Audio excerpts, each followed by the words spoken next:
जय हिंद दोस्तों, आपका स्वागत है आपके अपने पसंदीदा चैनल स्टडी एंड अपडेट्स में। दोस्तों आज के इस वीडियो में हम लोग करने वाले हैं जीके और ये जीके का 9th सेट है। इससे पहले आपको 8 सेट प्रोवाइड करा दिया गया है सीआईएसएफ एवं बीएसएफ के लिए, तो इन्हें देखें। और चलिए शुरुआत करते हैं। 76 दिया गया है कि चंगेज खान ने जलाउद्दीन का पीछा करते हुए किसके शासनकाल में भारत की सीमाओं पर आक्रमण किया था। तो ऑप्शन आपके 4 दिए गए, कुतुबुद्दीन ऐबक, इल्तुतमिश, बलबन और नसरुद्दीन खुसरो। तो इसमें ऑप्शन क्या हो जाएगा आपका? तो ऑप्शन होगा आपका इल्तुतमिश। तो यहाँ पर आपका उत्तर हो गया बी, इल्तुतमिश, कि चंगेज खान ने जलाउद्दीन का जो पीछा किया था वह किया था इल्तुतमिश के काल में। और कहां पर आक्रमण किया था? तो भारत के सीमाओं पर आक्रमण किया था। तो 76 का बी उत्तर हो गया। 77 दिया गया कि निम्नलिखित में से कौन सा भारत के संयुक्त क्षेत्र उद्यम का उदाहरण है, उद्योग धंधे का उदाहरण है। तो यहाँ पर जो ऑप्शन दिया गया है, पहला है आपका मारुति उद्योग लिमिटेड, सेकेंड है आपका इंडियन ऑयल कॉर्पोरेशन, थर्ड है आपका हिंदुस्तान एंटीबायोटिक्स लिमिटेड और फोर्थ है आपका भारत एल्यूमिनियम लिमिटेड। तो भारत में संयुक्त क्षेत्र उद्यम का जो उदाहरण है वह मारुति उद्योग लिमिटेड है। ओके, तो 77 का ये उत्तर हो गया। आगे बढ़े। नेक्स्ट आपको दिया गया है कि घटिया वस्तु के लिए मांग गिरती है कब। अब क्या है कि जब किसी का आय बढ़ता है तो वह क्या करता है कि घटिया चीज को नहीं खरीदकर अच्छी चीजों पर जाता है। इसका मतलब है कि जब भी मनुष्य का आय बढ़ेगा तो वह घटिया वस्तुओं के लिए मांग नहीं करता है, वह अच्छी वस्तुओं का मांग करता है, कीमती वस्तुओं का मांग करता है। ठीक है, तो 78 का बी उत्तर हो जाएगा। जब आय बढ़ती है तो अच्छी वस्तुओं का मांग होता है। नेक्स्ट आपका दिया गया कि 11वीं पंचवर्षीय योजना की अवधि के लिए निम्नलिखित में से कौन सा सही है। तो 11वीं पंचवर्षीय योजना कब से कब तक चली? 2007 से लेकर 2012 तक चली। तो यहाँ पर जो आपका ऑप्शन दिया गया वो दिया गया 2005, 2006 और 2007। तो 2007 से लेकर 2012 तक जो है 11th पंचवर्षीय योजना चली। ओके, यह इसका अवधि माना जाता है। तो 79 का डी उत्तर हो जाएगा। 80 आपका दिया गया कि प्राचीन भारत का प्रसिद्ध शासक कौन था जिसने अपने जीवन के अंतिम दिनों में जैन धर्म को अपना लिया था। ऑप्शन है आपके समुद्रगुप्त, बिंदुसार, चंद्रगुप्त और अशोक। तो अपने जीवन के अंतिम 2 दिनों में जिन्होंने जैन धर्म को अपनाया है वह है चंद्रगुप्त। ओके, तो यहाँ पर देखिए चंद्रगुप्त आपके सी में दिया गया है, तो 80 का सी उत्तर हो जाएगा। पीडीएफ के लिए आप लोग वेबसाइट पे चले आइए, वेबसाइट पे सारा पीडीएफ डाल दिया गया है। वेबसाइट का लिंक आपको डिस्क्रिप्शन में दिया गया है, तो आप वहां से जा सकते हैं या आप सर्च कर सकते हैं स्टडी एंड अपडेट, एक साथ आपको गूगल पे मिल जाएगा। ठीक है, चलिए आगे बढ़ते हैं। 81 दिया गया है कौन सा पर्वत हिमालयी श्रृंखला का अंग नहीं है। ऑप्शन यहाँ पर आपको दिया गया अरावली, कुनलून, काराकोरम और हिंदुकाशी। तो कुनलून, काराकोरम और हिंदुकाशी ये सभी हिमालय पर्वत हैं। तो यहाँ पर जो है अरावली की पहाड़ियां जो कि हिमालय श्रृंखला में नहीं आता है, इसलिए 81 का ए उत्तर आपका हो गया। ओके, आगे बढ़े। 82 दिया गया कि निम्नलिखित में से कौन सी समिति संसद की अस्थायी समिति नहीं है। तो यहाँ जो डी ऑप्शन दिया गया है कि वित्त मंत्रालय की परमादात्री समिति जो है यह आपको संसद की अस्थायी समिति नहीं है। तो 82 का डी ऑप्शन हो जाएगा। 83 दिया गया है कि भारतीय प्रतीक का उत्कीर्ण सत्यमेव जयते कहां से लिया गया है। तो बहुत ही अच्छा प्रश्न है और आप इसे पढ़े होंगे हिस्ट्री में। चलिए ये क्वेश्चन मैं आपसे राज करता हूं, देखते हैं कितने बच्चे इसका सही से रिप्लाई दे पाते हैं। 84 दिया गया है अक्टूबर और नवंबर के महीनों में भारी वर्षा होती है। कहां पर भारी वर्षा होती है यह आपको बताना है।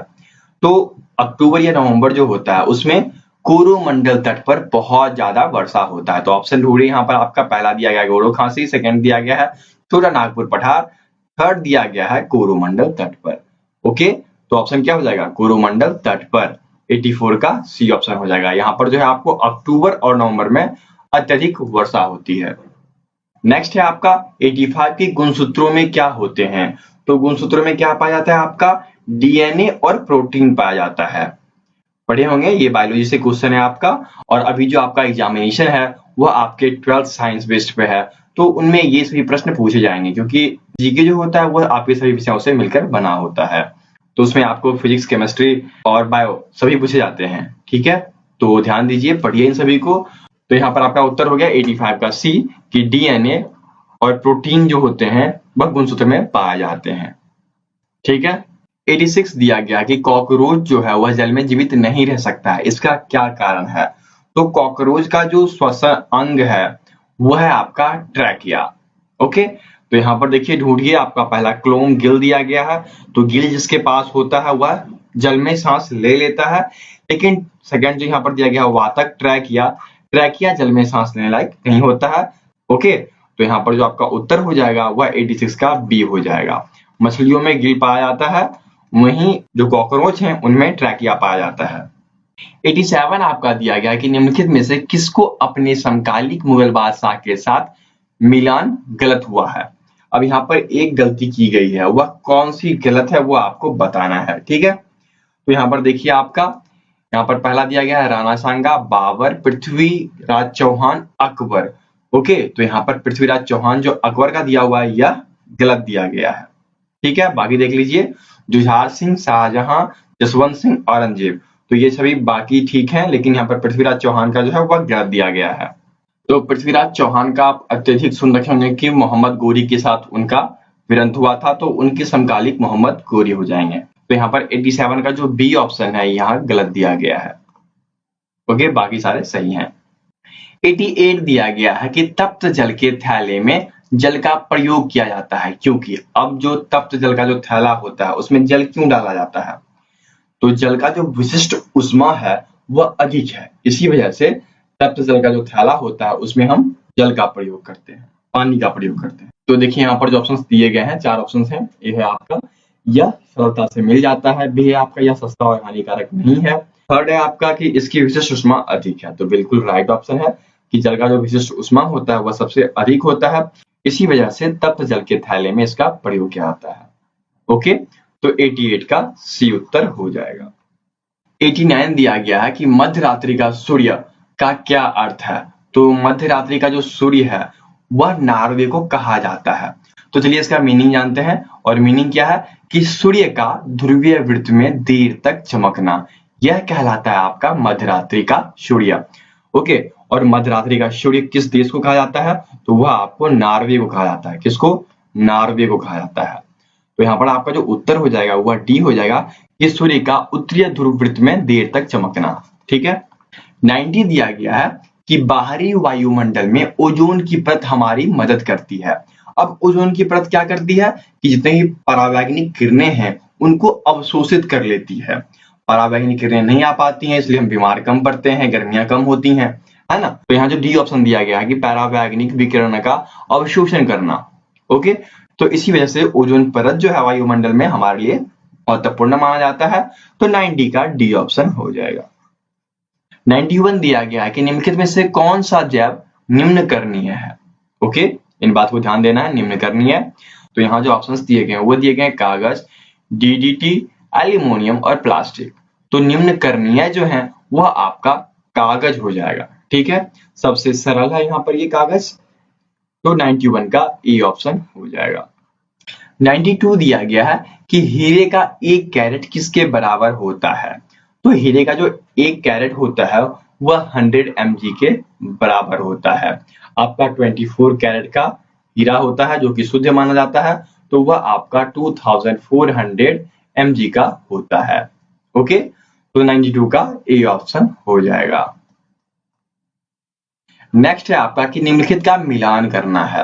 अब यहाँ पर दिया गया है वाष्पन, ऊर्ध्व उत्पादन, हिमीकरण और पिघलना। तो वाष्पन किसमें होता है पता होगा आपको। तो वाष्पन जो होता है वह द्रव से गैस में परिवर्तित होने की अवस्था को कहा जाता है। तो यहाँ देखिए ए का क्या हो जाएगा, तो ए का 2 हो गया, तो ए का 2 याद रखिएगा, नीचे ऑप्शन दिया गया उसे बाद में देख लेंगे। नेक्स्ट है ऊर्ध्व उत्पादन। तो ऊर्ध्व उत्पादन में क्या होता है कि ठोस जो होता है वह डायरेक्ट गैस में परिवर्तित हो जाता है ना। तो बी का क्या हो गया, तो बी का 3rd हो जाएगा। नेक्स्ट है आपका हिमीकरण। तो हिमीकरण में क्या होता है कि द्रव जो होते हैं वह ठोस की अवस्था में चेंज होते हैं। ठीक है, तो सी का क्या हो गया, तो सी का 4 हो गया। नेक्स्ट है आपका पिघलना। तो पिघलता कौन है, ठोस जो है वह द्रव की अवस्था में कन्वर्ट होता है, उसको कहते हैं पिघलना। तो यहाँ पर डी का 1 हो जाएगा। ओके, तो हमें जो ढूंढना है वह कुछ इस प्रकार का ढूंढना है कि ए का 2, बी का 3, देखिए यहाँ पर है ए का 2, बी का 3, सी का 4 और डी का 1। ओके, तो आपका जो ऑप्शन हो जाएगा वह बी हो जाएगा, 93rd का बी ऑप्शन हो जाएगा। ठीक है, आगे बढ़े। 94 दिया गया है, प्रति ग्राम ईंधन द्वारा मोचित ऊर्जा की दृष्टि से निम्नलिखित में सर्वोत्तम ईंधन कौन सा है। अब ध्यान देना है आपको कि मोचित ऊर्जा पूछा गया है, तो मोचित ऊर्जा की दृष्टि से यहाँ जो सबसे सर्वोत्तम ईंधन है वह आपका एथेनॉल हो जाएगा। एथेनॉल देखिए सी में दिया गया है, तो 94 का सी ऑप्शन हो जाएगा। तो फिजिक्स, केमिस्ट्री एवं बायो हेड कांस्टेबल एग्जाम के लिए बहुत ही महत्वपूर्ण होते हैं, जीके में खासकर।